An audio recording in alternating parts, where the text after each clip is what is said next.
Hola, Filterinos. Before we get to the episode, we wanted to take a moment to address the June 24th, 2022 Supreme Court decision to overturn Roe v. Wade. As you know, this decision stripped away the right to have a safe and legal abortion. We believe everyone should have the freedom to decide what's best for themselves and their families, including when it comes to ending a pregnancy. This decision has dire consequences for individual health and safety and could have harsh repercussions for other landmark decisions. Restricting access to comprehensive reproductive care, including abortion, threatens the health and independence of all Americans. Learn more by visiting podvoices.help. If you're able to support others, please consider donating to abortion funds. We're going to have a bunch of links in our show notes. Everybody here at Pop Filter encourages you to speak up, take care, and spread the word. Now on to the show. Hello and welcome to Movie of the Year, the only podcast on the internet that has the science and the screaming to determine what is the single greatest movie of any given year. My name is Ryan, I will be your host, and the year is 1982. The film is Fitzcarraldo. Tonight is a competition. That means I'm going to bring in two contestants. They will battle it out to see who is the best at talking about Fitzcarraldo and talking about my handsomeness. Our winner from the last episode that we scored was Greg. Wow, Ryan, I'm so glad to be here to talk about Fitzcarraldo and also to talk about your handsomeness. I think you're just as good looking as that guy, Ryan. Greg. Oh, fuck. Mike. Mike gets 2 points for that. Mike, are you here as well? I am here as well, and I think you would look so much better in an all-white suit in the jungle than Klaus Kinski, Ryan. Greg's getting a point for that one. We are going to, Up is down, left is right. we have a lot to talk about with this movie. We're going to go over a lot. Well, I'll tell you guys about the plot later. We're going to go over the Werner Herzog of it all. And that, I think, is a lot of it. I don't know if any show we've ever done needs to have its director talked about more than this episode tonight. But just overall thoughts, gentlemen, of the film Fitzcarraldo. We'll start with you, Mike. Did you like it? It's one of those where in the middle of it definitely had that feeling that I was like, oh, am I going to fall in love? Because what was the UV71? What was the fucking submarine movie? Das Boot.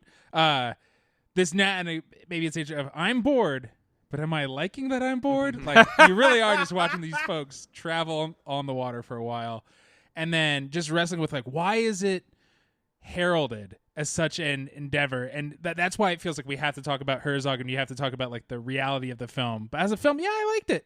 Yeah, I would say is how I'm at. Yeah, I liked it. Greg, where are you at right now?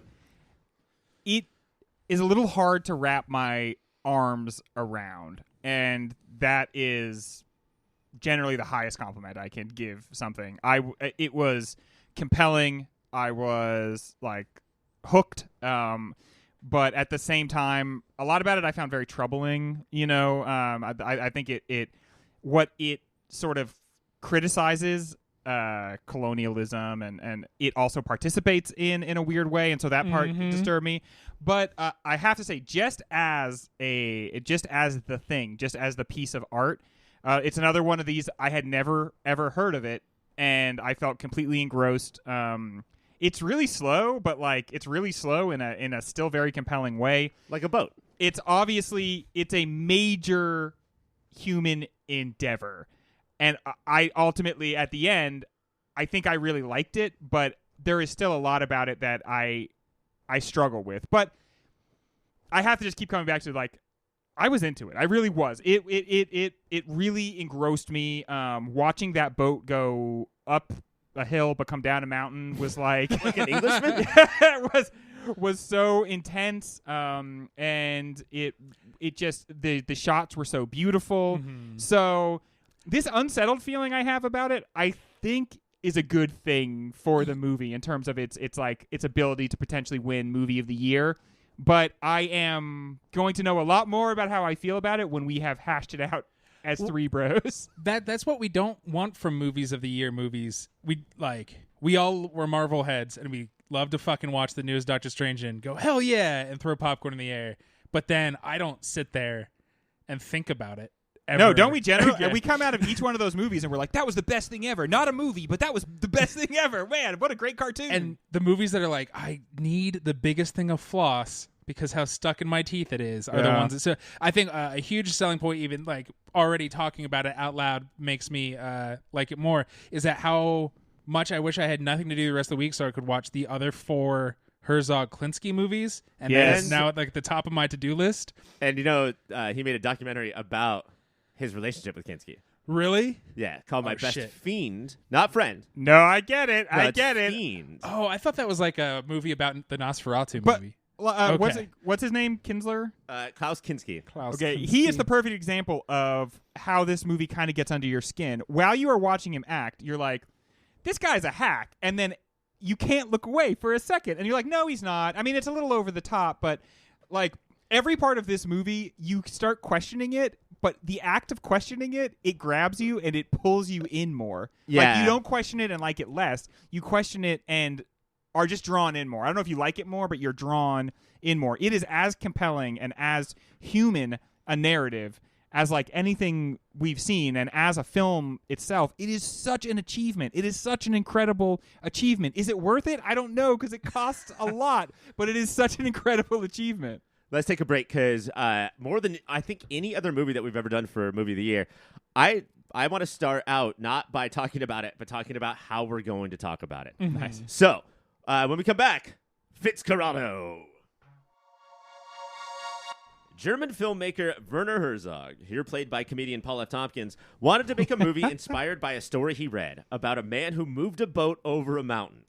In the real-life story, the man disassembled a 30-ton boat and moved it piece by piece. Disassembled. Not to be outdone by a man who had never heard of him, Werner's main character, Fitzcarraldo, was going to move a 300-ton boat and not disassemble it.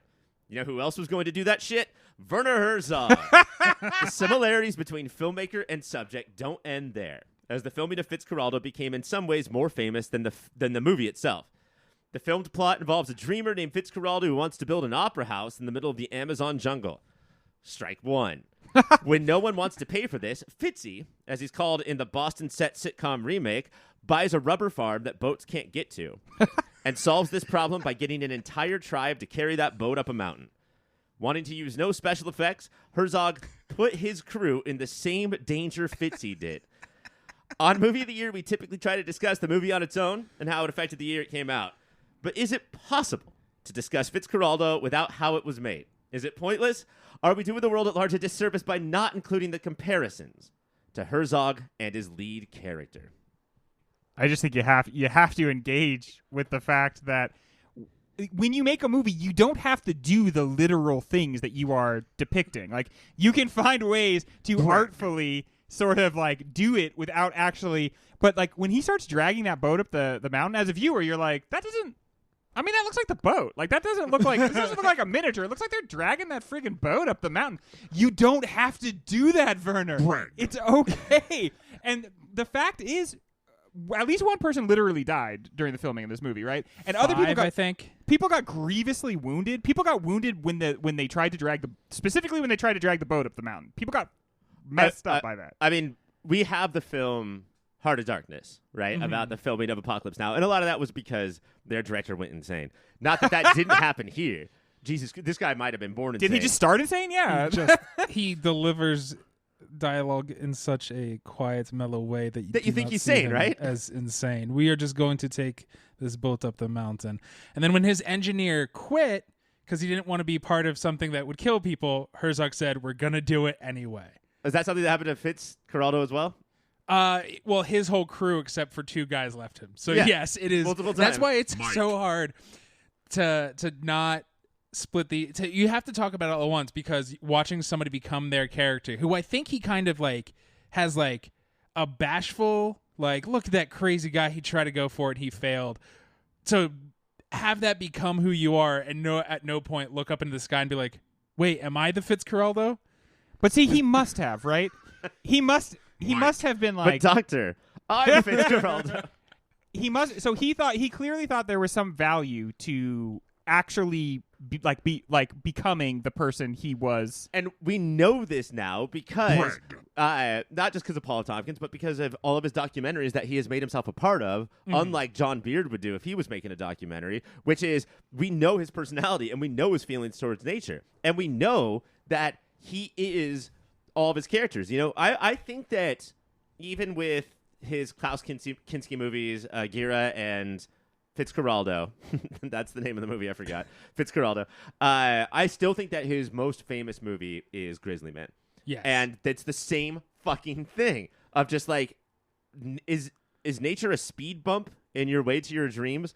Or is your dream to fuck with and overcome nature? And that's what we're always talking about here. And poking the bear in that movie, literally, in that the more he talks about it, he does not think you can overcome nature, but he thinks isn't the only way as a human to live is to try to spit in nature's face and then come what may. He in Burden of Dreams, he talks about how Klaus Kinski thinks nature is this very sensual. Burden of Dreams? Burden of Dreams is the documentary about Fitzcarraldo, about the making of Fitzcarraldo, and it's definitely worth a watch. It's bananas. And I think, again, the minute I finished this, I had to go read everything and watch everything. And so the minute I was like, oh, there's another movie? Hell yeah. And he's like, oh, Klaus Kinski, he thinks nature is so sexual and sensual. He's like, I do not see that. It wants to kill us all, and that is all that it is. And like, it's he's the least exaggerated Paula Tompkins character of all time. But that's sort of what I'm getting at with this segment, is sort of what Mike just said, of the movie itself on the screen is great, but the experience I had this week of watching and reading and finding out about all of it, are we supposed to, as critics or podcasters or whatever, untie all that? For this one, I think yes. He went out of his way to make sure that his map of the place was the same exact size as the place. Like, he went out of his way to have there be no real division between the unreality of his movie and the reality of its creation. And, I mean, he took that documentary crew with him because, in part, he wanted to get that extra layer of unreality in there. And so he very purposely made the story of this movie's creation the very same thing as the story it depicted. So there is no like backing out of if you watch the movie, you have begun a path that you have to see the end of, and it does require outside work, which I think we have badmouthed other movies for in the past. Like the fucking Animatrix? Yeah. Get out of here, Animatrix. I don't want to watch you. But I forgot about that episode of And so maybe we're like not being very consistent here, but I don't know. It's a path I'm happy to walk in this regard. But I'm happy to walk the path to find out about it. But I'm still very uncomfortable with the fact the movie was made in this way. It's a weird push-pull thing with it because you feel disgusted. Mostly pull. But then, honestly, they let gravity. They still had to push that. I thought once they got over the hump that the thing was just going to water slide down. It doesn't want to move. It weighs too much. And so they got to push that bad boy. My favorite scene is when they get to the top of the mountain, everybody pulls out their iPhones, takes a picture of the view, and they're like, well, and then start down the mountain. For the gram. And then they're like, yeah, let's go. I love the part where they use dynamite, and they're like, don't use dynamite because the native peoples are going to get disturbed by that. And they do, and they start walking away, and he just walks in front of them and goes like, where are you going? And they're like, they don't know how to respond to that, so they just turn around and go back to work. Yeah, I totally see what you're saying, Greg. There's so much to talk about with the movie.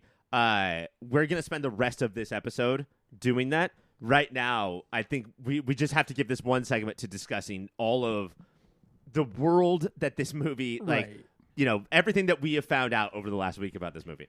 I think part of like why I take it as the whole instead of just the movie itself is that the doc came out in 1982. If it came out like last year and they're like, oh, that'd be so different than like, but they feel like of a piece, like to fully get Fitzcarraldo, you have to know the full story. And him talking about the boat, he's like, yeah, I know the real Fitzcarraldo took the boat, a smaller boat in pieces and did it. He's like, but that's not my metaphor. And just over an isthmus, right? Like, I mean, it's not like he didn't even have to go all the way up a mountain, right? He just went across land. So like he made this harder in every single way. And because it's something, he's like, I need this shot for my metaphor. So I can't. There wasn't even a slower or a lower slope he could have done that his engineer was begging him to use. And he's like, no. To really get the metaphor of the movie, I need this. And this is somebody who like I think 14-year-old Mike would love because it's how do you live your life as a fucking metaphor? How punk rock is this shit? But I also noticed bananas. I noticed that he kept saying, this is the metaphor. It's just a metaphor. This is what the metaphor. And like people would be like, metaphor for what? And he would be stumped. Yeah. Like, oh no, I don't No, know. what's a metaphor? It's pooping silly. I mean, it's the ironic thing is Fitzcarraldo keeps saying like I will move the mountain. That's not really what he did. Though. He went over the mountain is the thing.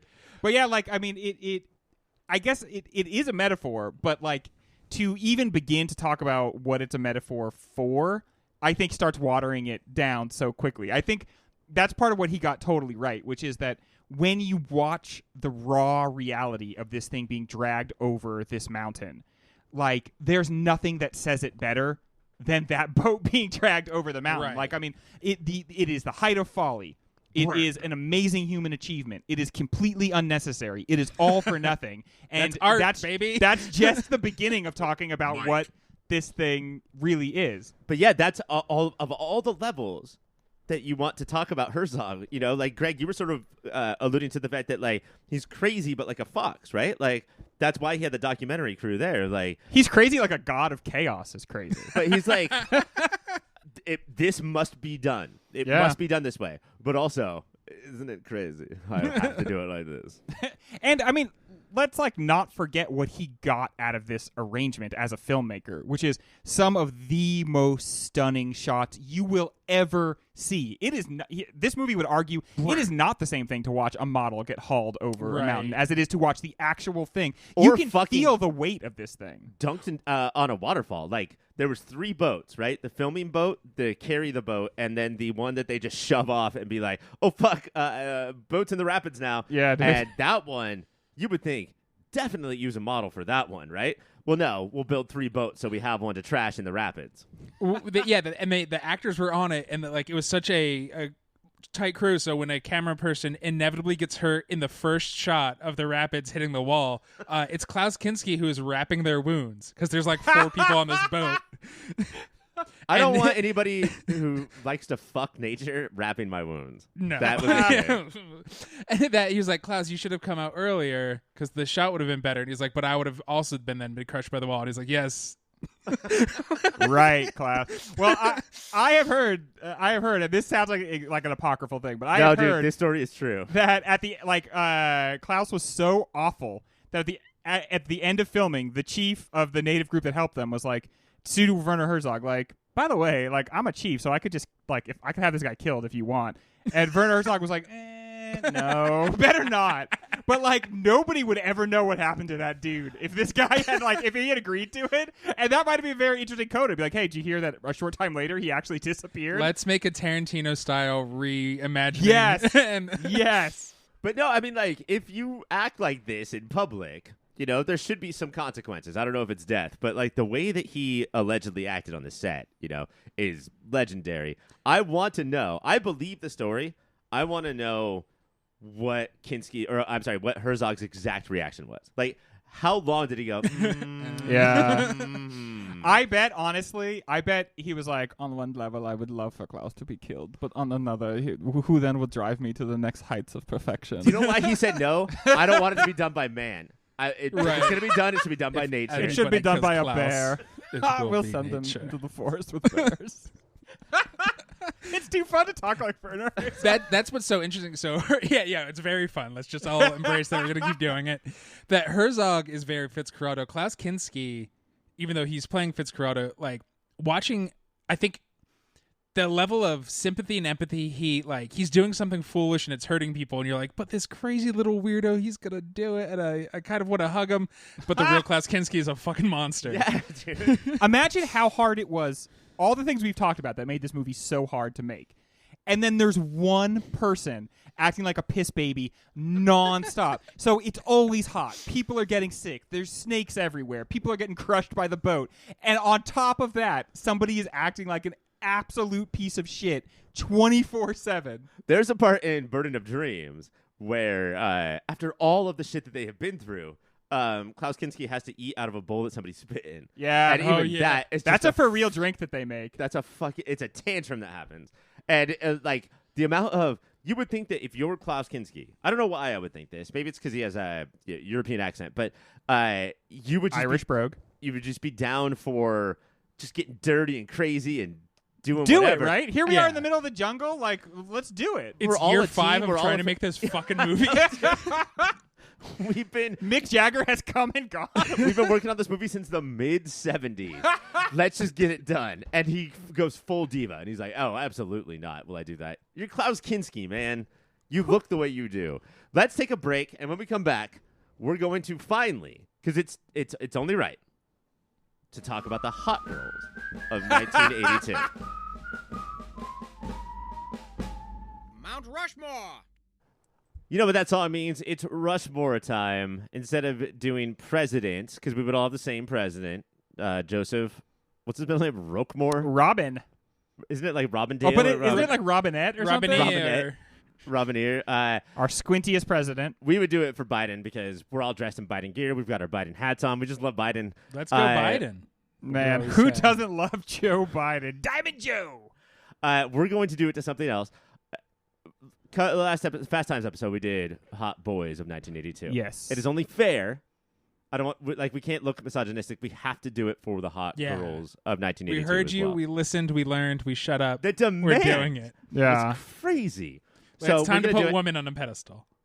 it. As usual, there is a secret special one that will get a couple extra points. But guys, we've only got 4 heads, and there's a lot of sexy ladies from 1982. Oh, yeah. Mike, you are the loser. So, no, you know what? It was recently your birthday. That's why you're going first. Oh, damn. I I'm thought he a- was doing something else where he was going to take it from you and So give it did to I. me. Wait, yeah, you I was lost. very Why excited. should you go first?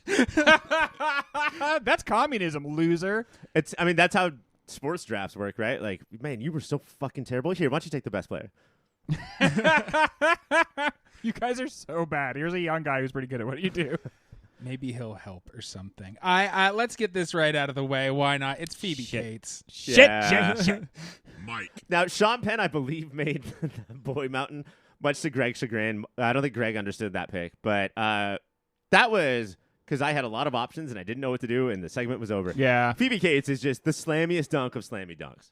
Imagine we constructed this mountain of attractive ladies, and we didn't have like one of the most iconic, like attractive lady scenes of all time takes place in one of the movies, and we just talked about it, and then we don't put her on the mountain. Come on. We could get arrested. Not going to happen. It's not going to happen. This is not Phoebe the Phoebe. That's not what we're going to be like right now. We're going to be like Phoebe Cates. If you don't know what Phoebe the Phoebe is from, wait for Mike's recommendation later in the show, and he will explain it Just to check you. my hat, guys. A common Mike refrain. Greg, Phoebe Cates is on there. Do you want to also do Phoebe Cates or somebody else? I want to do somebody else, but it's certainly Phoebe Cates adjacent. Phoebe Cates obviously is what is stitched or seared into our minds from Fast Times at Ridgemont High. But there's also an actress named Jennifer Jason Leigh who's also in the movie, also very attractive, and also made a big impression on men and people attracted to ladies all across the country.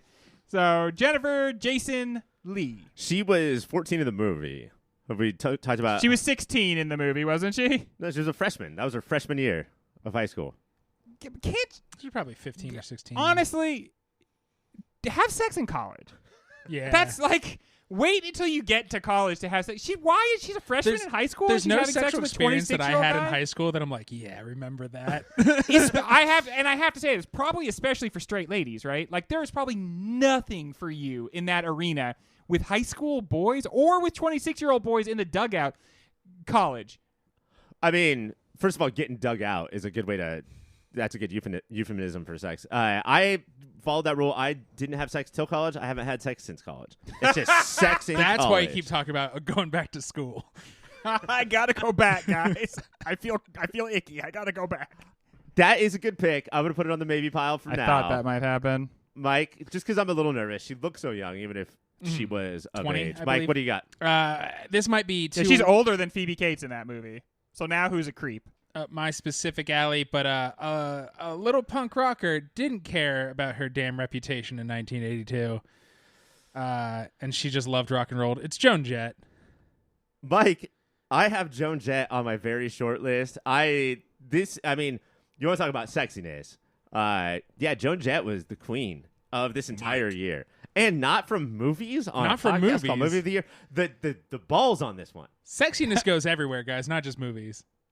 Joan Jett on the mountain. Sexiness is stored in the balls. That's why women can't be sexy, and they're so angry about it. Greg, I already have 2 spots on. I so yours is know. going automatically to the maybe pile. What do you got? I'm getting housed. Okay.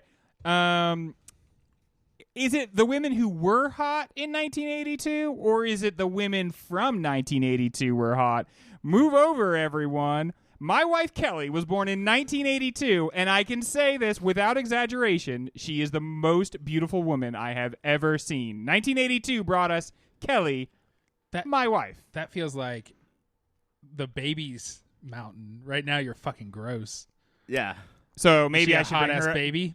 Maybe. I mean, no, she was a baby. But not. Mike, it's your turn. Mike, Not an Just ugly go, baby, Mike. certainly. All right, I'm gonna stick with movies now, and that ones we have covered. Sean Young, man, Sean Young. If she hadn't lost her mind, she probably could have been hot for a lot of years, but because she did, 1982 is what we got.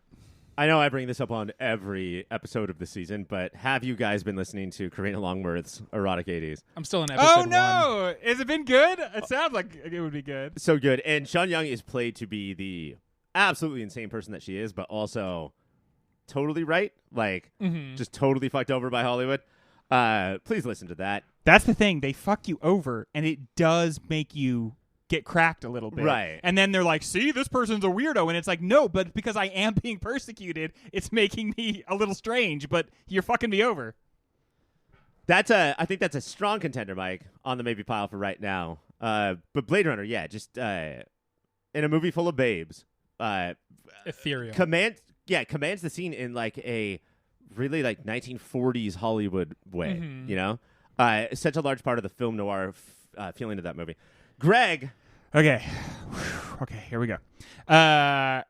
She had just been in a movie called 10. And in 1982, she appeared in Playboy.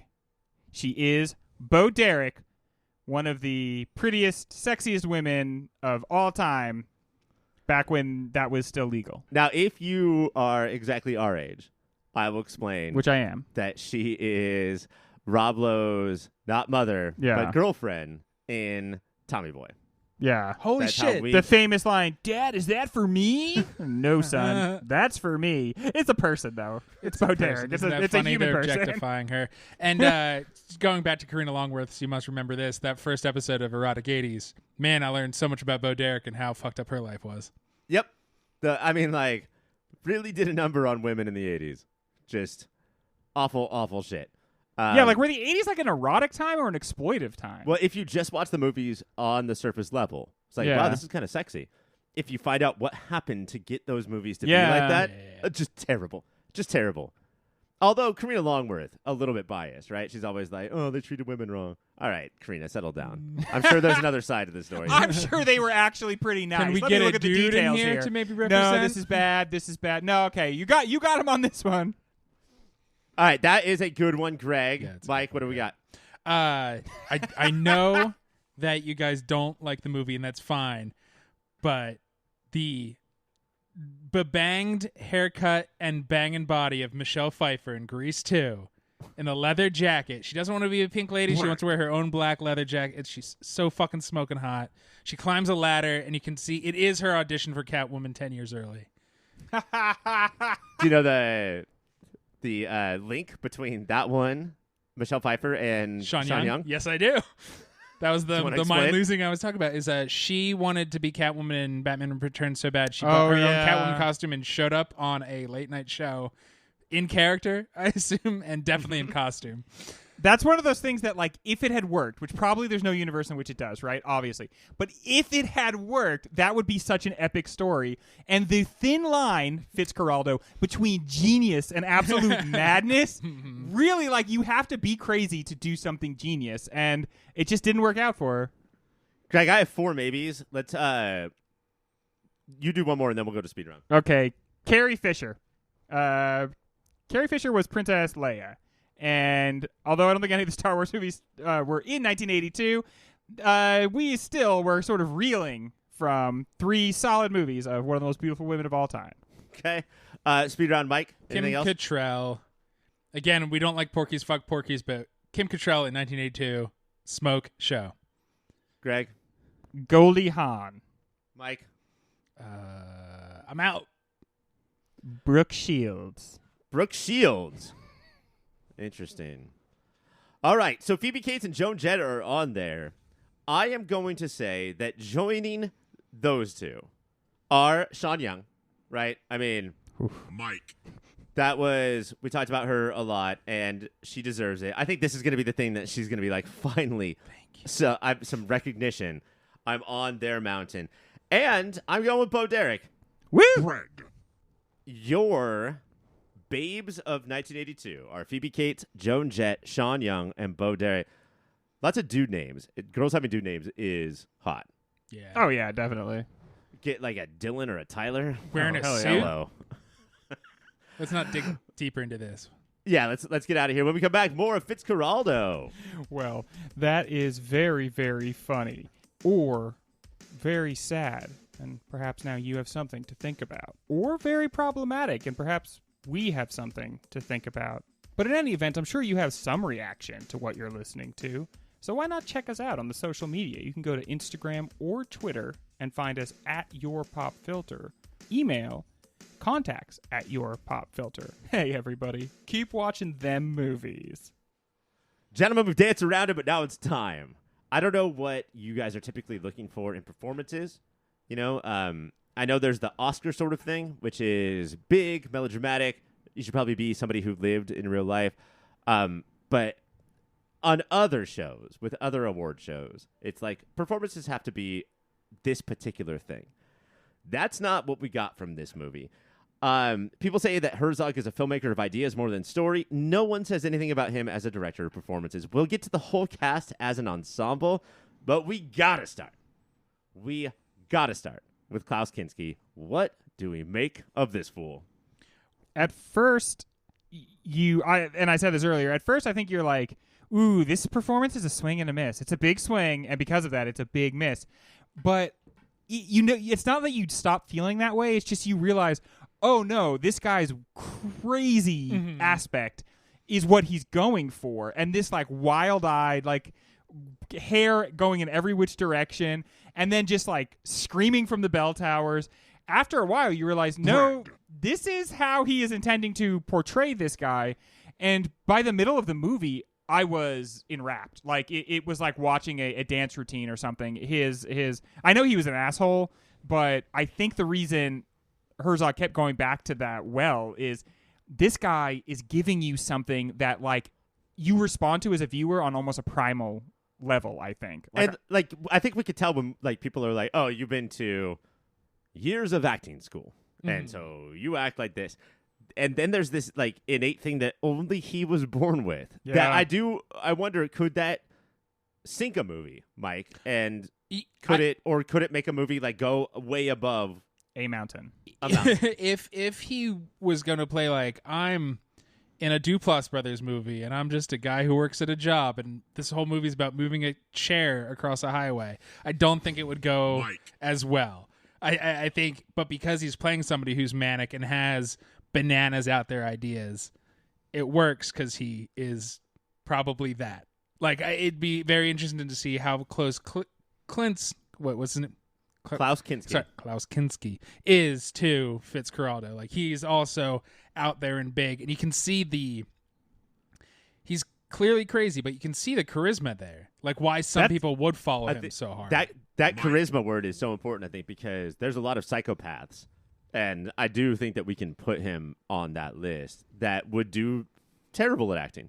You should absolutely not cast in your movie. In fact, but this works in some strange way. Are Herzog and Kinski separatable? Like, are they, like, do you think that they need each other? Yes, we haven't seen any other Kinski performances. I haven't either, but if you would go bring this guy deep into the woods with you, the only reason Werner Herzog would even consider doing that is because there is something that he gets out of Klaus and Klaus gets out of him, and there is a synergy there that comes from their loathing of each other, like in as a powerful force. I was thinking about this about the movie Us. Ultimately, the movie Us, I think, is about how, like, there are things that you can't achieve with love that you can achieve with hate.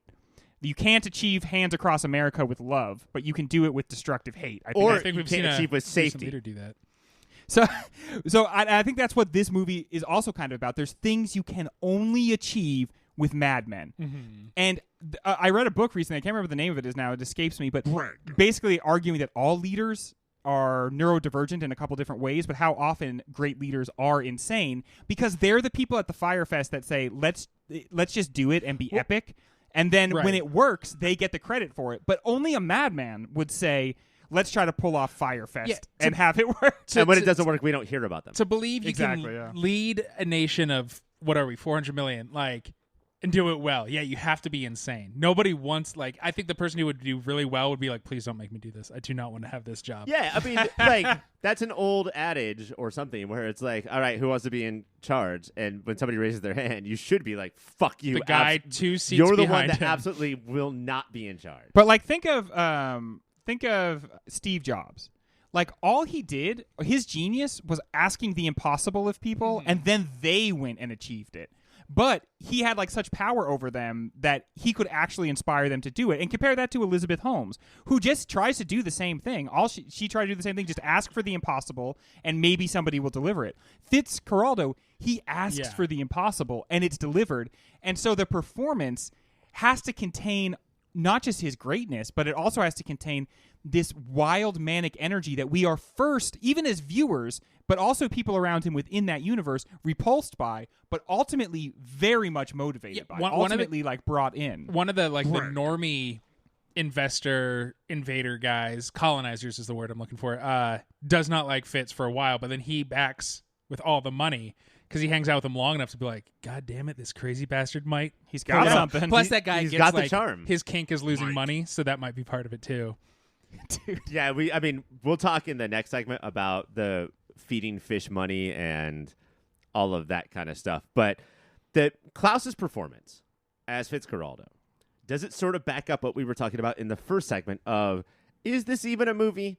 Or is this just like some sort of weird experience where I never forget that he's Klaus? You know, it's not like he's falling into the role. It's just that all of this shit, like, you had to have Klaus to be Fitzcarraldo. You had to have Werner Herzog do this movie. Like, does it all fold into each other? Yeah, and the contrast between, I think, expanding the other performances, so many of them are naturalistic and mellow in really, I think, great ways that it works.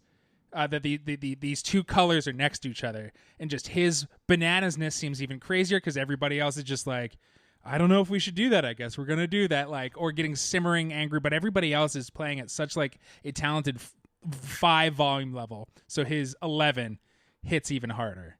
Okay, so let's get into some of the supporting characters then. We have Molly, his sort of mistress slash Benefactor.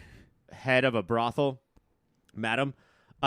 We've got his, like, when you have a crew on a ship in a movie or any large crew, then you will know the names of like 3, Yes. right? Yeah. And so we have Cholo and the cook. Cholo is a giant man, just towers over everybody. And I don't know what his job is other than to be big. He works down in the boiler room and is a spy for the rich Aquilano? guy who sells him the boat. But he's always he's that guy on the boat who's like always like, give me a wrench, like, Yeah. hand me some tool. And He the keeps guy the boat running. He keeps the boat running, and he also feels like he keeps Fitz in line as much as one can. Because when he's going to go real off the deep end, he's like, I look at me, I can murder you. And he's like, Yeah, oh. and like there's a lot of things of like money rules, but also so do I, because I could fucking beat the shit out of you. We have a cook who is drunk all the time and proud of it, and then we have the captain who is a different sort of white guy scared around all of these people of color. Also Dutch, which right away you're like, oh, that guy's a colonialist Yeah, for sure. he So has it Dutch. in his blood.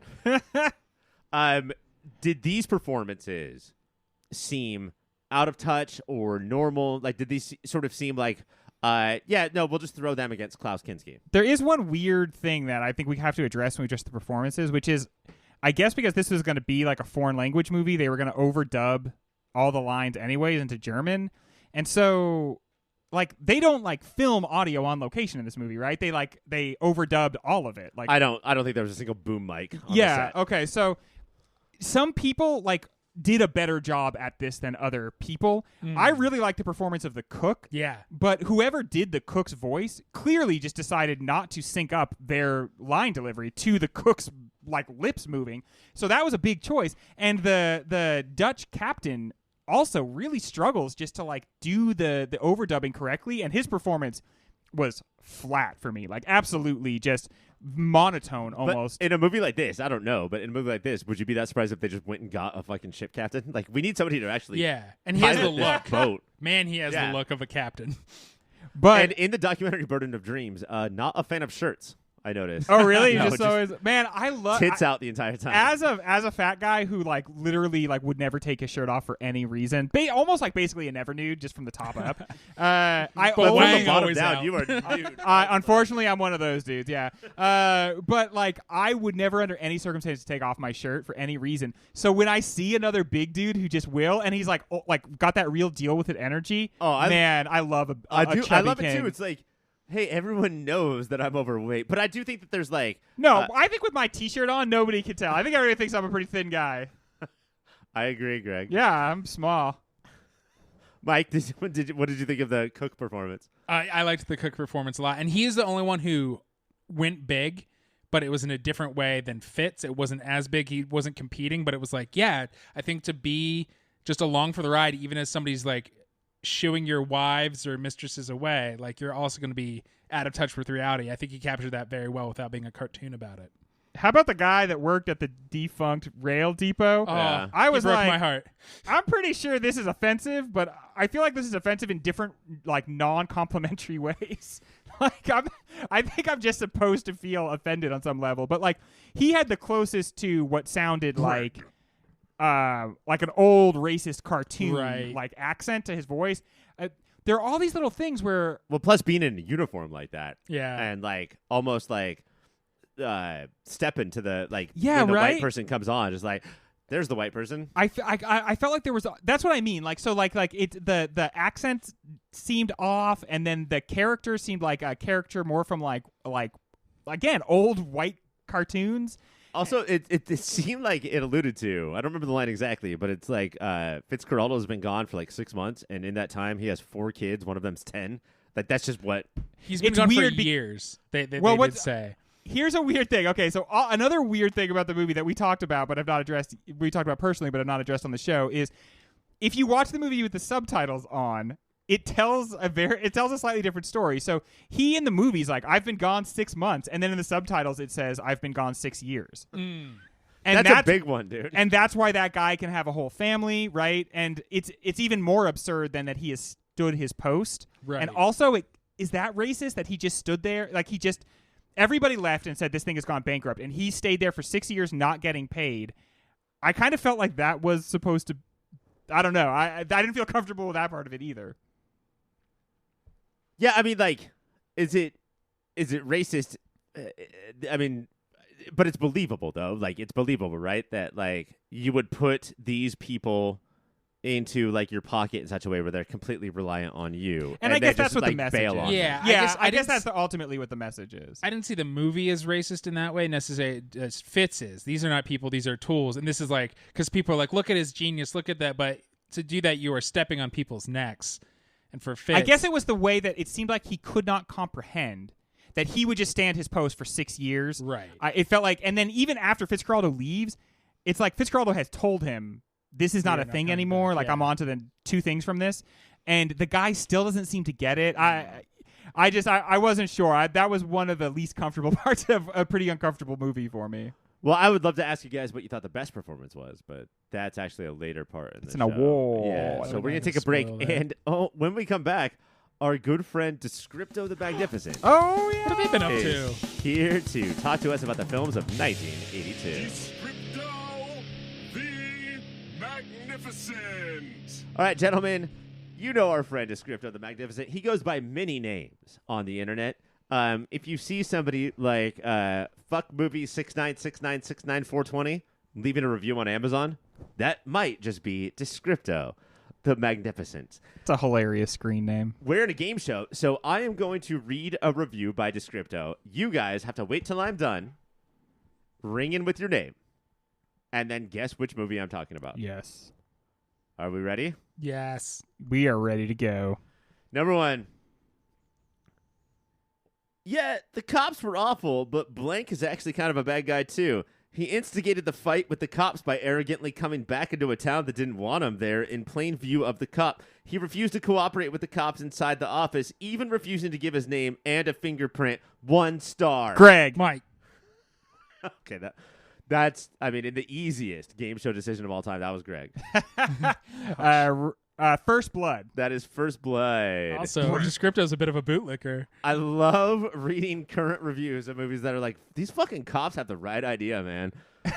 What's this guy even doing passing through town? They said they didn't want him in that town. He should leave immediately. All right, number 2. Great movie. An 80s classic and an inspiration to Stranger Things. But wrong aspect ratio. The movie should be 235 to 1, and the version here is cropped to 185 to 1. 1 star. Mike. Greg. What? E.T. Incorrect. Mike. Shit. Mike says it's Fast Times at Ridgemont High. Incorrect. It's Halloween 3, Season of the Witch. Halloween 3, Season of the Witch. Get your shit together. You should be at 235 to 1 ratio. Is that a huge influence on Stranger Things? I think just like 80s cinema was, so. There's children in it, I guess. Number 3. Blu-ray disc does not work for Rocky 1, 2, and 3. DVD for Rocky 4 is defective, but Blu-ray for Rocky 4 is good. 1 star! Mike. Rocky 4. Incorrect. Greg. Greg. Rocky 3. Rocky 3 Yeah. is correct. It's fun. Next one. I seen this movie a lot of times. I wanted to buy this movie to show my girlfriend what the 82 Blank looked like before we saw the new Blank. But I don't love her this much. $200 to buy 200 worth of movie? Ridiculous. 1 star. 200 worth of movie? What? Greg. Blade Runner. Incorrect. Shit.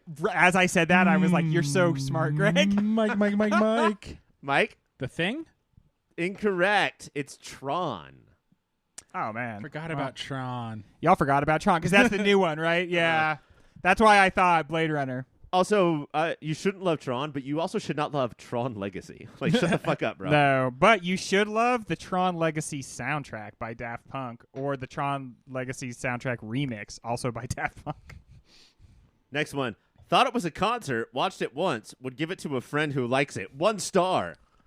Thought it was a concert. Watched it once. Mike. Burden of Dreams. Hey, what's up, Pittsburgh? We're Burden of Dreams, and we're here to rock. Greg. The Wall. Pink Floyd's The Wall. That makes sense. That was one where I could tell that if Ryan told me what the answer was and I hadn't said it, I was going to have like a little meltdown. And so I was like, well, what movie would that be? And I was like, The Wall. Okay. Don't give Mike strategy. In All right, one here we ear, go. out the other. Don't worry. This was one of the worst movies I've ever seen. The plot was cliche and shallow. The world was gross and bland. There is no redeeming quality to this. It's sad to say, considering Jim Henson has worked on things as amazing as Teenage Mutant Ninja Turtles. 1 star! Mike. The Dark Crystal. The Dark Crystal. Man, what has Jim Henson done? Oh, Ninja Turtles. That's what he's famous for, Oh, right? yeah. The Ninja Turtles. Okay. The teenage ones? Next one. All horse violence in this film is missing or severely cut down. 2 stars. Someone didn't get enough horse violence. Apparently What from movie? the actual version that came out in theaters, had a ton of horse violence. A This ton did of not. horse violence. Horse violence. Mike. I think, yeah, like I am so wrapped up in this weird phrase, horse violence. Like Blazing Saddles, right? the violence, like done by, I assumed at first done to, but now I'm like no, done by. by. I'm A gonna couple of horses guess grabbed a shotgun from their trunk. If a Mike. horse hurts you, I Mike, 48 hours. it's not 48 hours. There should have been more horse violence than that. I don't have a guess. I'm sorry. I can't even come up with a horse-based movie. Horse Camp. Ryan, did Horse Camp come out in 1982? Forgot about horse It camp. didn't. And A you know shout that, out right? to our show 7 years ago or whatever. Oh, I forgot about the movie Horse Camp. We How all could I for- forget about the movie Horse Camp? Y'all forgot about Horse Camp. All right, last one. No, what was it? Oh, Conan the Barbarian. Of course. Purchases as an addendum to social studies instruction over world cultures. They were not entertained and did not care about the characters. One possible solution to this issue would be to take some of these old movies with educational value and splice in some bloody ninja sword fights to keep the kids' attention. 1 star. Mike? The reason for the season, Fitzcarraldo. I wish it had more bloody ninja fights, but no. Greg. Das Boot. Das Boot is incorrect as well. What's the movie that needs more bloody ninja fights the most? It's Gandhi. Gandhi is the correct answer. Thank you, Descripto, so much for coming in tonight and helping us out. When we come back, more about Fitzcarraldo. Hola, Filterinos. I just wanted to interrupt real briefly and say thank you for listening. Thank you for your support. If you want to support us a little more directly, you can go to patreon.com/yourpopfilter. There, depending on what tier you pick, $1 a month, $5 a month. If you're crazy, anything more than $5 a month, don't do that. You can get extra content. There's extra shows, extra series, behind-the-scenes stuff. You could pay for Ryan to draw you a picture. I can write you a poem. You can get the shirts off our very own backs. All of that and so much more over at patreon.com/yourpopfilter. While you're on the internet, you should check out Shady Monk. He does all the tunes you've been listening to. He's on Bandcamp, he's on Spotify, SoundCloud, wherever kids get their music these days that I'm too old to know. Shady Monk lives there. You can probably follow him on Twitter and Instagram as well. That's Shady Monk. Wherever you get music, check him out. Gentlemen, we sort of did pound for pound performance in the last segment, so let's just move to cringiest moment. What is watching 1982's Fitzcarraldo like with 2022 eyes? Is this the 80s version of The Man Who Would Be King, or is there something more going on here? A lot of just, oh no, there's white people going in, this makes me feel uncomfortable. And knowing everything we do about Herzog himself, there's cringes there, but I think because of the end and because of the line, look, they have a legend about a white man, a white god on a boat. They don't think you're a god. Already that line, I was like, okay, they don't think he's a god. And by the end, that they were using him the whole time, and they're like, we're going to get this guy so fucking drunk after we help him, and then we're going to do what the fuck we want to this boat. I think that's why it felt not racist in a way a lot of other movies would. Yeah, I mean, when he says Mike. I think it's to Cholo, like, how come they're doing this? Like, why would they be so upset and then leave and then... Because that's what happens. Like, they get upset about the conditions and the native people leave and then they, like, come back. And for a while, they're like, are they going to kill us all? And then instead, they just go right back to work. And that's the moment where it's like, you think maybe the movie is being its most racist. Mm-hmm. And then it's because they have to they figured out that what they need to do is get this boat over the mountain, steal it, use it to purify the rapids downriver. And so the whole thing gets refigured as them using these weird, creepy white folks. Right. And that really, like, that is super redemptive. And also another major difference is the Men Who Would Be King, like, they were making fun nonstop of like native peoples. They were making fun nonstop of like these other ways of life. And kind of like we were watching these white guys dunk on them over and over and over again. Whereas in this movie, you spend the whole time being like, these are not good. Like looking at and so we didn't have. I mean, is part of the problem that we had fucking Sean Connery and Michael Caine, superstars of 1975, in this movie, like. And they were doing, but here we have Klaus Kinski, who was like almost automatically root againstable. Yeah, I mean, when he goes and stands on the top of that bell tower and locks himself in the church, and he says, "I will not come down until you build an opera house." Obviously, like seems like a child there. His dreams seem stupid. And it's like obviously he is not the like moral center of this movie, and I don't know that they were supposed to be the moral center of the movie and the Men Who Would Be King, but we are supposed to root for them in a way that I think we're not supposed to root, or at least be Fitzcarraldo. charmed by them. The movie is on their side in the Men Who Would Be totally, King. yeah. And I would not say the movie is on Fitzcarraldo's side in this, because this is inherently about He's heating up. Look at his downfall, and because he does treat his crew, the natives, pretty disdainfully, but he also treats everybody who's in his class pretty distinctly. All he cares about is the boat. Yeah, the only reason he likes Molly is because she's like, yeah, I love your crazy little dream, and here's some money to go have it happen. Like, Oh man, And because she's so hot. this is a Cardinal. This actress and Italian actress. If I would take some Molly, is what I will say about her. I meant to try to get her on the mountain of beautiful That would have worked. Greg. women. That would have worked. I spent a lot of this movie just being like, she's so pretty. Why but pay isn't she attention to back? pay attention to what's going on in the movie, big guy. You got to talk about it later. I think that I liked The Man Who Would Be King more than you guys did, and I do think that they were punished I called it disgusting. more than I think that the movie took them to task more than you guys thought that it did. I want to bring up a couple scenes in Fitzcarraldo. One is where Fitzcarraldo's in jail in the very beginning, and then it cuts to some like natives that are also in prison, and it is sort of played for laughs. Like that cut is, along with the time where the Fitzcarraldo hands the leader a block of ice, and he's like, "This is gonna melt. Are you sure he's gonna like this?" And the leader has the block of ice, and there's almost like a record scratch. And then everybody stops and looks at the ice.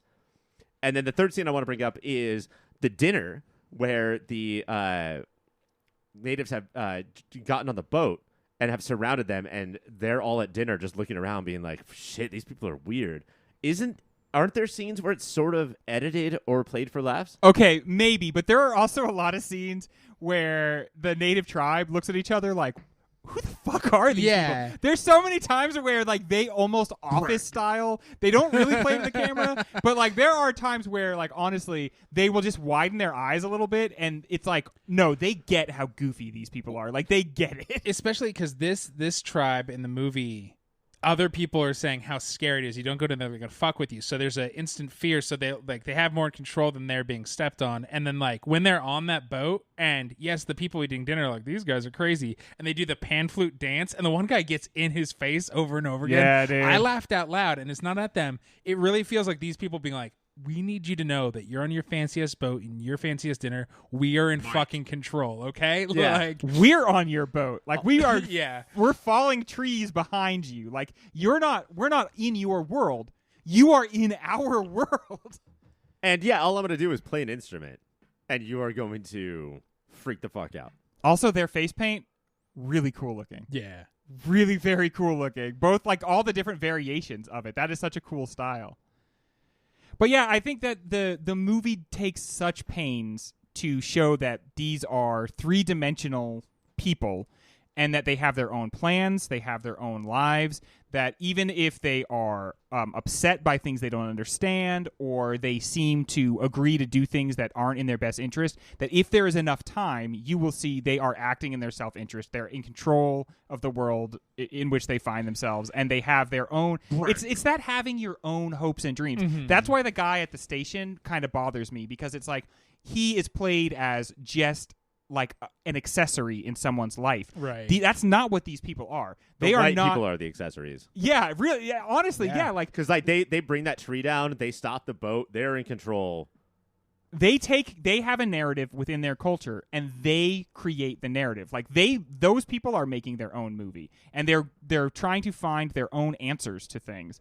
And so that's what I think keeps it from being too racist. That's not to say that there's not moments, like you pointed out, Ryan, where the camera holds them in such a way where you're like, okay, because it is ultimately made by silly white folks. It feels like in 82, and it's not excusing it, but like I was like, oh, there's going to be so much. There's going to be so much uncomfortable racism. And then so when I was it was like, less than you thought. Interesting. And especially like, because going back to Burden of Dreams, he, like Fitz, doesn't seem to hold them in the highest of esteem. He's smashing tribes together that don't normally belong together. He doesn't really care that he's causing fights. He purposely talks about how he has to...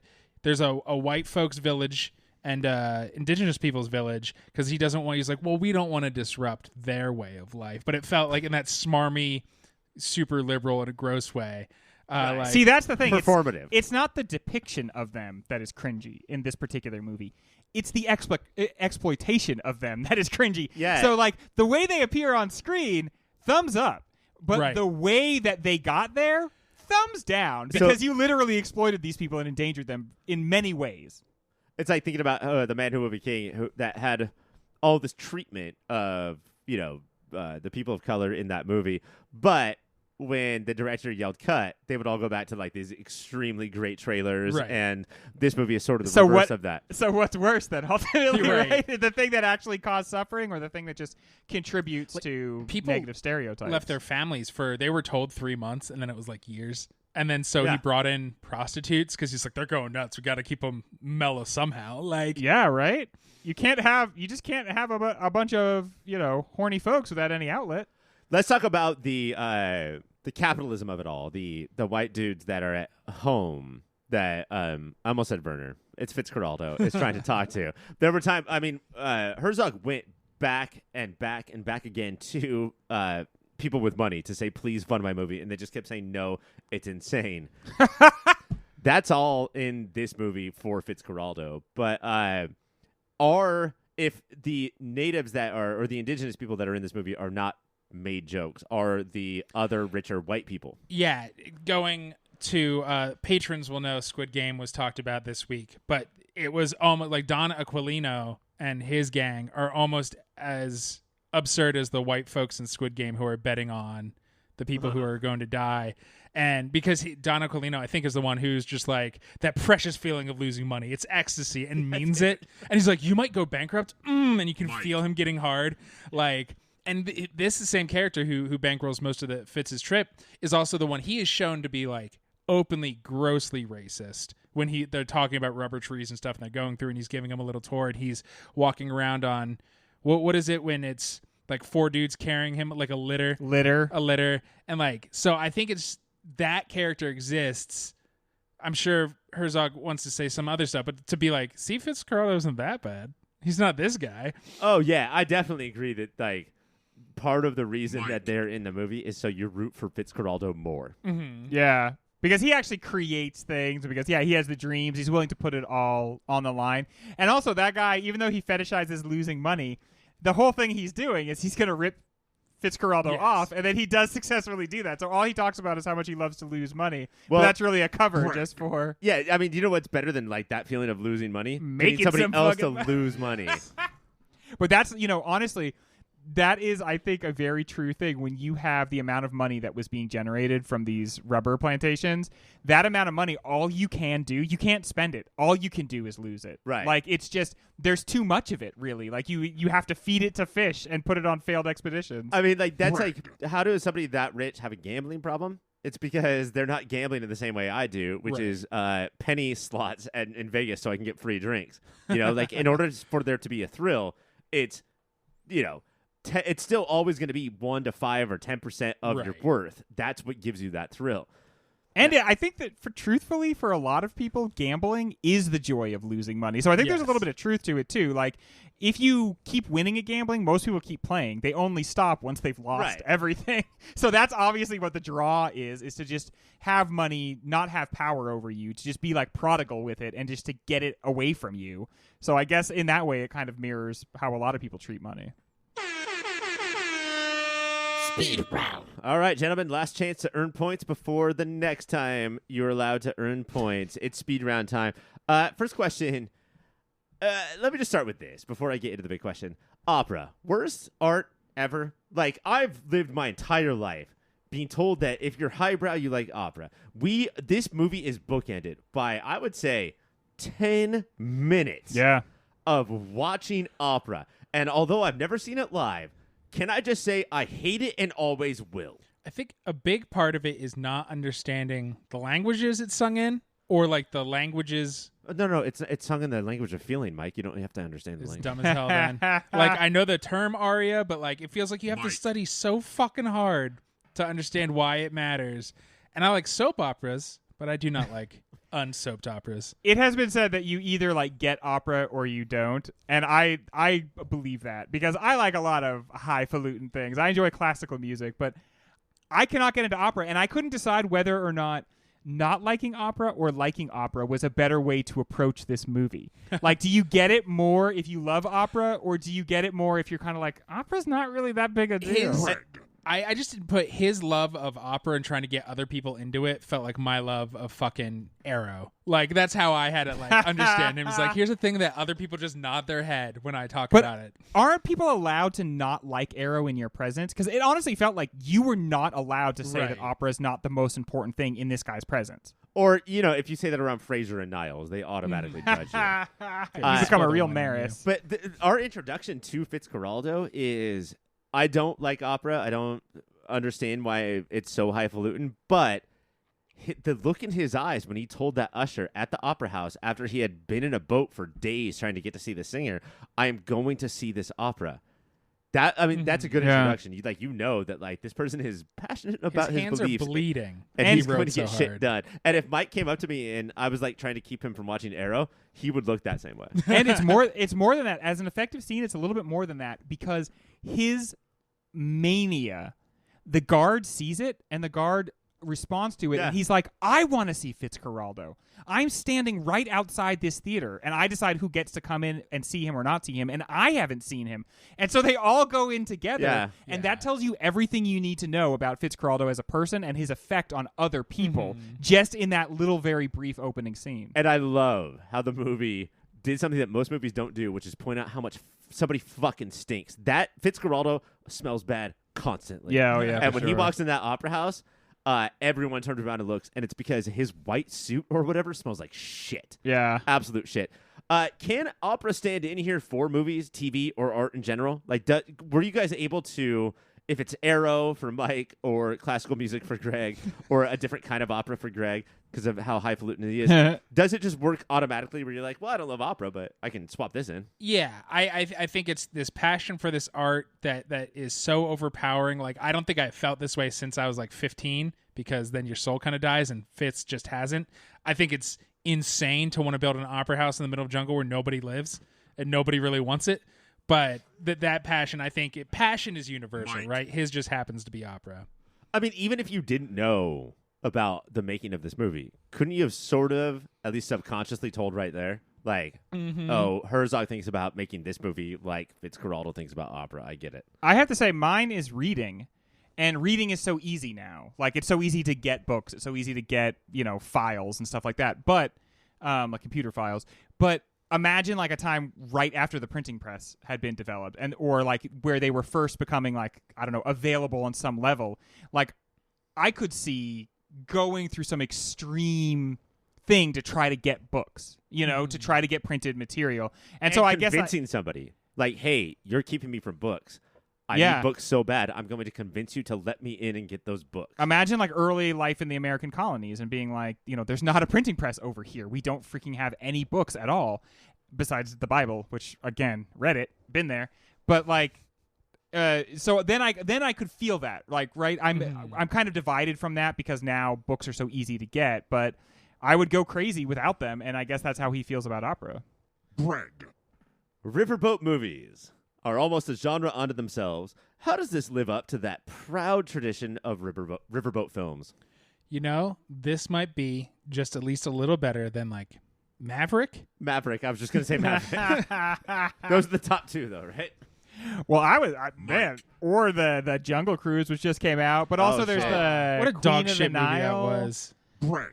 I have to say Death on the Nile. Yeah, what he did here by putting all his chips in the middle of the table and being no, I'm going to go onto a river and we're actually going to film it for real.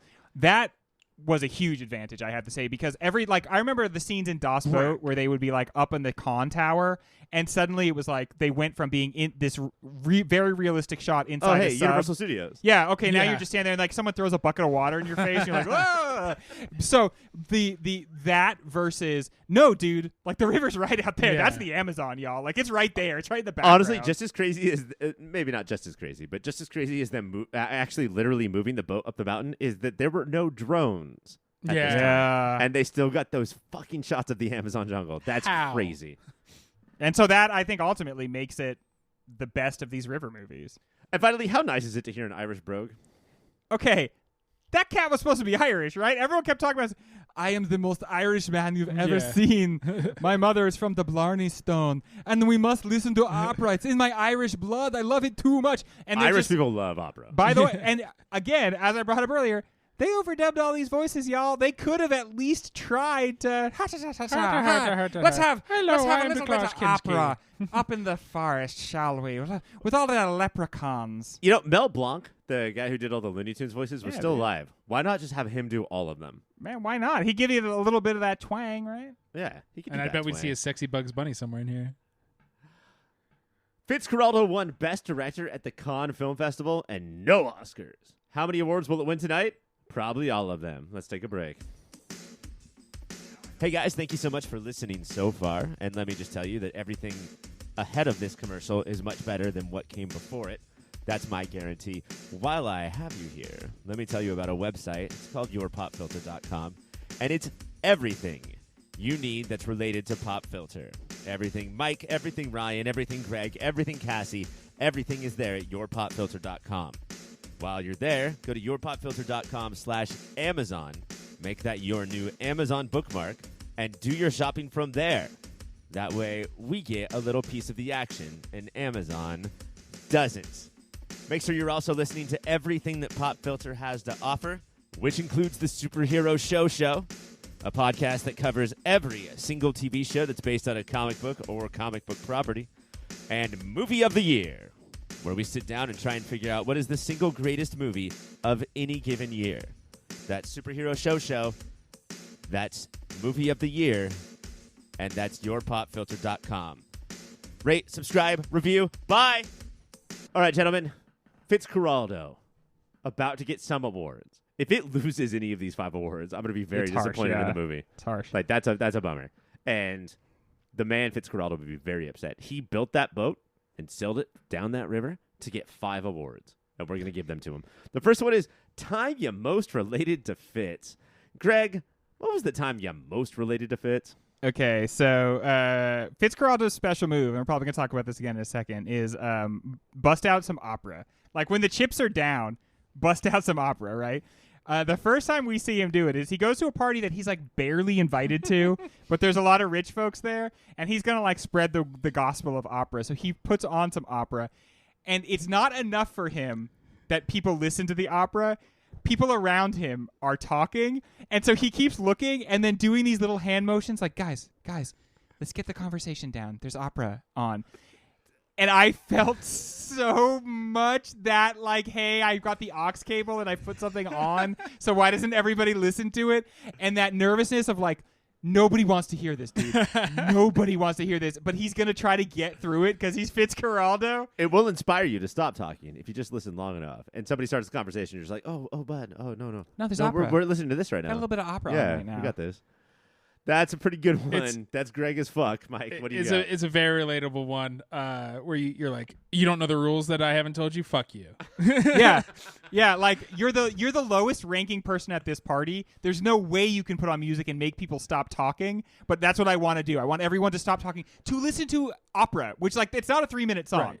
It's going to be long. It's 45 and minutes. boring, like we talked about how opera is. Also, I love that part because hopefully, Mike, I'm not stealing yours, but they kick him out, and he's like, "No, fuck you! You can't kick me out. I'm leaving." But also, I have to come back and get all of the pieces. I gotta grab my I do- Victriola, dude. Hold on, time out. I do have to grab every part of this. It's my only I one. think there's a lot. Mine, I'm going to say the end where I guess you could say he got a win. He got an opera on the riverboat, but it's to be so self-deluding after you've lost magnificently to be like, no, this is the win. This is what I actually meant. I felt that very emotionally. Be like, okay, it's not what I wanted, but I'm doing this. Right, guys? He's literally right back where he started. Like, he's gone in a big circle. He no longer owns the boat. Like, And so- nothing has really changed. We didn't talk about the last 5 minutes. So basically, what he's done is he said, "All right, I'll just throw a choir and a band on my boat, and that will count as what I was trying to do." Right? Yeah. Yeah, like, And then smokes a cigar for 6 minutes of footage. and he looks very satisfied, but like, no, like he's not going to open up an opera house. That was his No. goal. This is just one small Move the performance. goal but- lines. Yeah, for and sure, it's also dude. he's behind it. Like there are actors that there's like a parapet, but he's behind the performance. Like it's even in his winning, he's losing. And I feel that. This is a hard one because I don't know. Because it's time you Yeah. guys most. Yeah. So I have to try and figure that out. I'm going to go with Greg on this one. Whew. He's so annoying when he talks. Greg is. That, I think it has to be this one. Mike, Yes. the moment where you wished Fitzcarraldo, instead of playing fucking opera, played some sweet new metal out of that fucking, what's it called? The Victrola? Victrola Victrola. of his. It's the record player that has the little horn, the brass horn. Yeah. The on RCA speaker with the Yeah, dog. yeah, it's such a good look. I have to say, obviously very inefficient or whatever, but such a good look. I think it's when they're. I can't remember. And I need to know from both of you which new metal band or song is playing when you choose the moment. It's when they're like actually doing it. The boat's going up the fucking mountain. And they're like, no, wait, we fucked up. I was like, oh, somebody's about to get hurt. And he runs and put it. If Trapped Headstrong is what he threw on right there, I think it would be flawless. Now, would this go from in the world of the film to then on the film soundtrack? Like it starts off just like Headstrong, Yeah. take you on, and then all of a sudden it's just bouncing in as the film soundtrack. Exactly. That's a good Diegetic, one. Fitzcarraldo- non-diegetic. There Fitzcarraldo we go. was Thank you, Mike. headstrong, and he would take on anyone. That's very true. And also, he was trapped. And then later in that song goes the circling, and the boat will do that.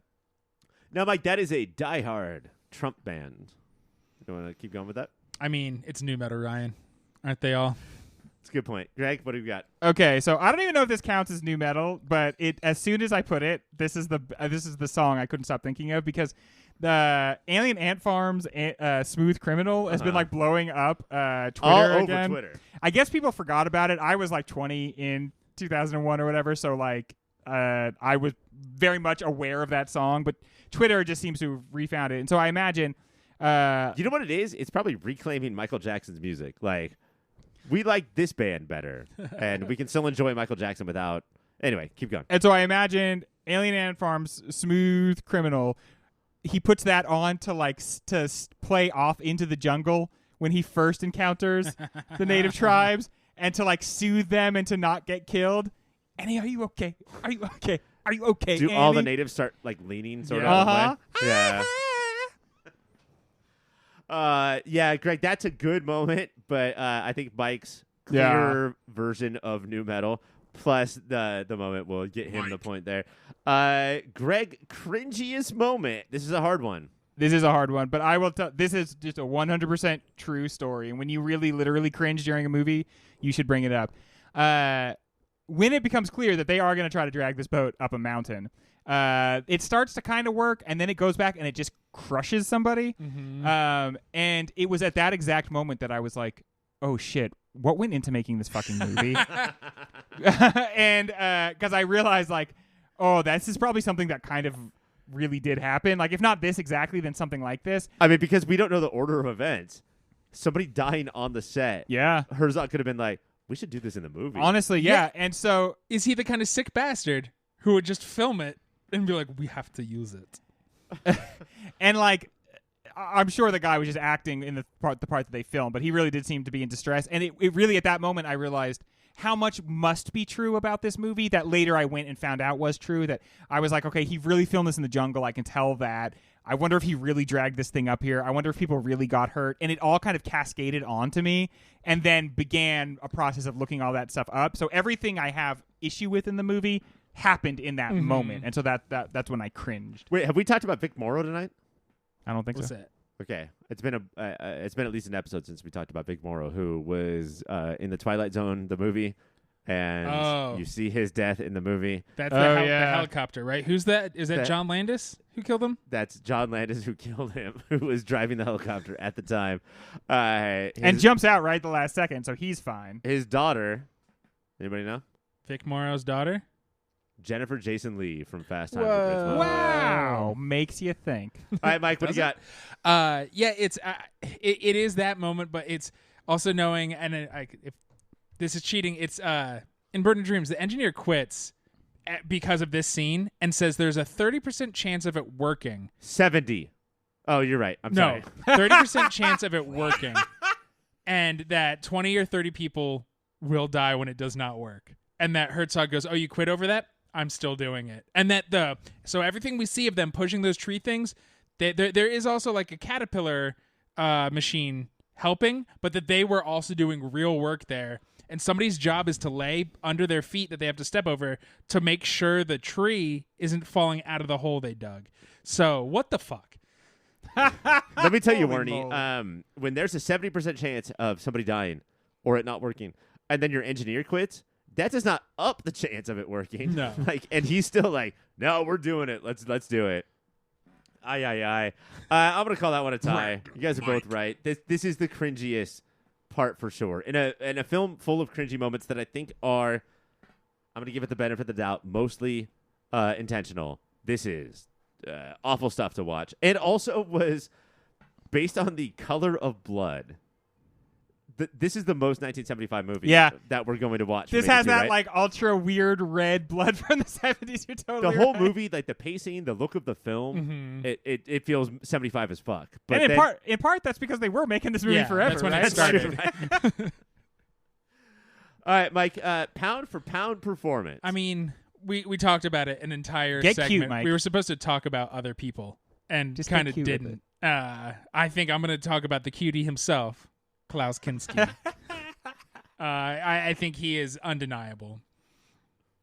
Yeah, undeniable is a good way to put it. Like again, it's got enough of that edge to it where you're like, am I enjoying this? And when you decide that you are, you're extra hooked because for a second it was a little off-putting.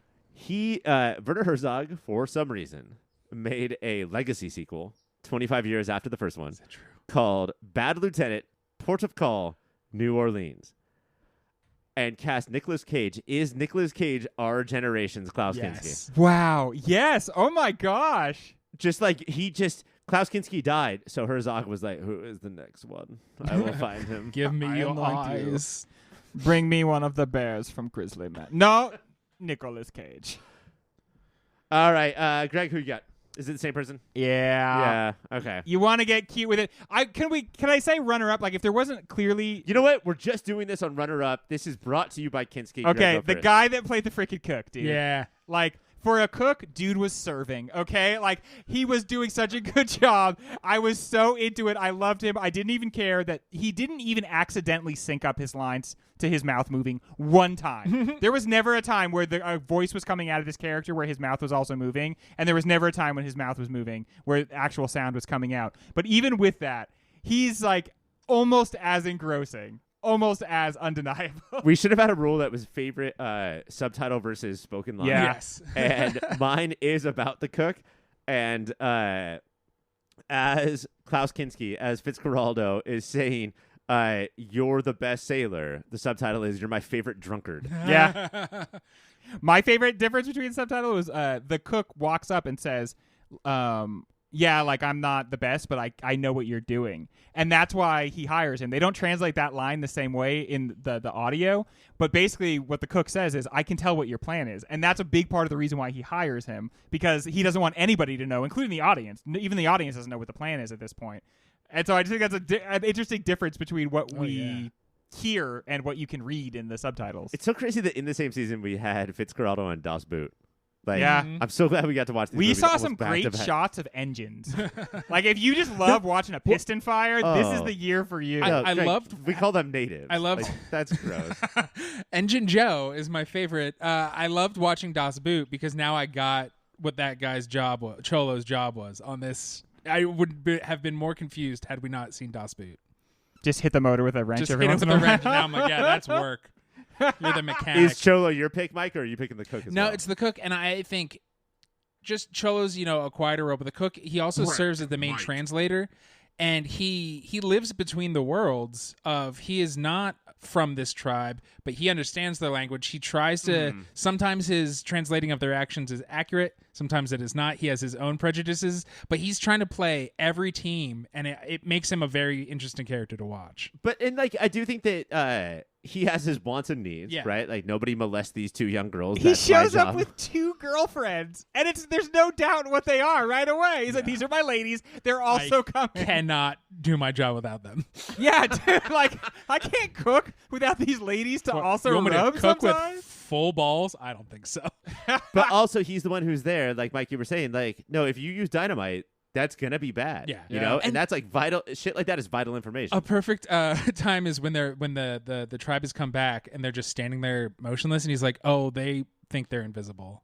Like I needed that moment right then. He's like, "This is a thing they do." What's funny about that is when they are like that and you are on the river and they are in the woods, they are Yes. invisible. Like they're right about it. If they're Yeah. standing in the woods, Very they're, like, different if they you're may not be at this amongst moment. them. All right, and the final award will go to Greg, the director's signature moment. I don't know how much Herzog you've watched. For me, it's been mostly documentaries, which is a very different thing. Sort of. It's still fucking nature, man, right? Yeah. What do you got? I think there are a lot of iconic shots in this, but for me, the moment where I was like, "You bastard, you really did something here." It's when they get to the part where they're going to haul the place where they're going to haul the boat over, and then they're like, "You can't see it, can you? Let's go to this platform." And then they climb up on top of this platform, and then there's obviously a helicopter shot of like spinning around above the platform, and you just see the vastness of the jungle and the smallness of man versus the vastness of the jungle, and just the how audacious the shot is, how beautiful the shot is, and the vertiginous nature of it, where you are spinning and you are a little bit dizzy. I just felt like, man, the whole movie is in this one little shot here, and I was so impressed. And you're so fucked. Like, your richness does not mean anything anymore. You know, like this Yeah. is now it's time for nature to play. You Nature are in cares the not wild. for your plans. Yeah, like you are in the absolute wild. You are at the mercy of forces that you can't comprehend. I think because of what we know of Herzog, mine is a very similar emotion. But it's the boat just actually smashing against the rocks, and that they are real human beings still on that boat. It's not a track. It's not safe at Universal Studios like we talked about. They just went, look, we're going to do the thing that kills people probably in the movie, but we're going to do it. All right, everybody cool with Yeah. that? Let's go. Like, and they're This like, seems just keep dangerous. filming. Let's just do it Let's and be just keep legends. filming everything. Let's This one is so close. You guys did a good job. I think I'm going to go with a slight edge for Greg just because for takeousness. Yeah, when he said that, I was like, shit. he used that word that Mike still can't say. But that is so like in while you're watching the movie, you know, I had to do more research to figure out what Mike's talking about, and that is director as fuck. That's Herzog as fuck. But slight edge to Greg. All right, guys, you just watched Fitzcarraldo. Where are we going now, Mike? Recommendation? Is that what we're talking about? Yes, recommendation. I think we've talked about it the whole time, and I can't not recommend this. It's Burden of Dreams. If you want an even fuller experience, and that is mine as well. you should watch this. And it's just, I would say, you're like, I don't have 2 hours and 40 minutes. Watch Burden of Dreams, and then you will have to go watch Fitzcarraldo. They are a mate. Greg? I'm going to cross media here, but it's hard to imagine this existing without this, what I assume is at least partially the source material. An absolute classic. The ride the Jungle Cruise at Disneyland. You go across major rivers on every continent. You get to see peoples from all around the world. It's taught me about hippos. It's taught me about the other side of water. I haven't been on this ride in 3 years. I am unfortunately not really a Disney adult, but I am an adult who is a fan of Disney. And Disney I adult. could not stop thinking about the ride, the Jungle Cruise, while watching this movie, which I guess is kind of about the same thing. I don't know, but I The folly honestly of the man whole versus time, nature. Yeah, I think. that's right? what the ride- Yeah, you know, like you when you leave to go on the Jungle Cruise, like you see the world one way. But when you come back, like you have been places, you have seen things, you have supped from the cup of actual life, and you have been changed. And so if you haven't had a chance to go on the Jungle Cruise, please do. Do you think at the Hollywood, what's the Hollywood land in Florida? Something like that, right? Yeah, Hollywood Studios. Yeah, Disney Hollywood Studios. Do you think they should change the name of the ride to something like Fitzcarraldo's Fun Boat Doozy? Yeah, I think they should call it Fitzcarraldo, you gotta let somebody love you. One size Fitzcarraldo. Mike, you got anything? I'm out. All right, Damn we're gonna it. take a break, and when we come back, we're going to see the cat who. Raldo. We're gonna see who won this episode of Fitzcarraldo. All right, gentlemen. This movie is sort of fucked. Every year, this year we have two boat movies, and boat movies are traditionally fucked on Movie of the Year, but period pieces are typically fucked.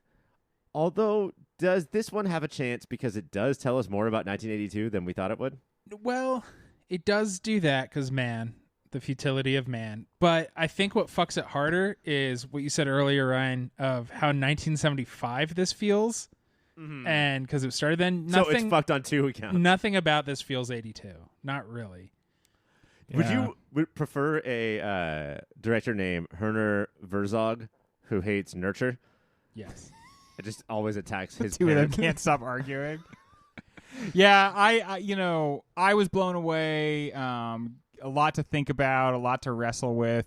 But I guess ultimately I feel like it's going to be a tough sell for Movie of the Year. But the whole point of the show really is to determine Movie of the Year. But the secondary point is to just watch like really great movies from every year at the same time and see what we can glean from them.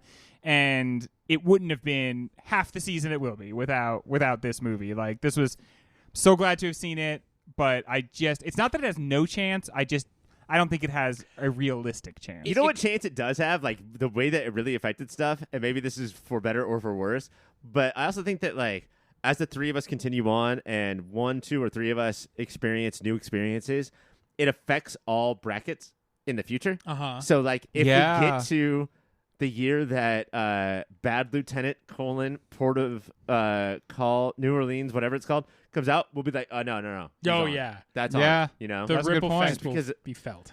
For And then sure. that movie might take it from there, becoming whatever the movie of the year from whatever year 2002? that is. It's after It's about Katrina.